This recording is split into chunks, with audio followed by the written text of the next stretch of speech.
దేవునికి మహిమ కలుగునుగాక. ఈ దినం దేవుని వాక్యం, నీ తండ్రి అయిన యాకోబు స్వాస్థ్యమును నీ అనుభవంలో ఉంచెదను. గమనించినట్లయితే గనక దేవుడు సెలవిస్తున్నది, మన తండ్రి అయినటువంటి యాకోబు స్వాస్థ్యాన్ని మన యొక్క అనుభవంలో ఉంచుతాను అనేసి ప్రభు సెలవిస్తున్నాడు. గమనించండి ప్రేమని దేవుని యొక్క జనాంగమా, యాకోబు బహుగా ఆస్తిపరుడు. అంత మాత్రమే కాకుండా విశ్వాసమునకు తండ్రి అయినటువంటి అబ్రహాం యొక్క మనవడుగా ఉన్నాడు యాకోబు.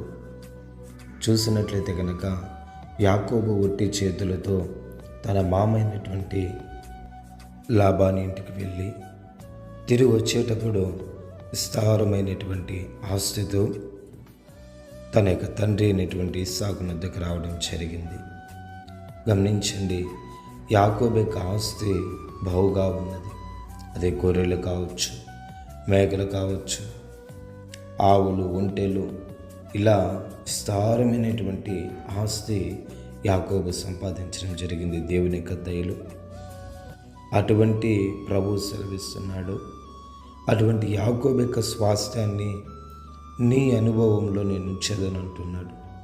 అంటే యాకోబు ఎటువంటి సమృద్ధిని అయితే కలిగి ఉన్నాడు, యాకోబు ఎటువంటి దీవెనను, ఎటువంటి ఆశీర్వాదమును, ఎటువంటి విస్తారమైనటువంటి ఆస్తిని యాకోబు కలిగి ఉన్నాడో అటువంటి స్వాస్థ్యాన్ని నిశ్చయముగా నీ అనుభవంలో నేను ఉంచెదను అని ప్రభువు సెలవిస్తున్నాడు. ఇప్పటి వరకు నాకేమీ లేదు, నాకే ఆస్తి లేదు, ఇల్లు లేదు, పొలాలు లేవు అని బాధపడుతున్నావేమో, నిశ్చయముగా ఆయన సెలవిస్తున్నది ఏమనంటే, ఆ యాకోబు యొక్క స్వాస్థ్యాన్ని నీ అనుభవంలో నేను నిశ్చయముగా ఉంచుతాను అనేసి ప్రభు సెలవిస్తున్నాడు.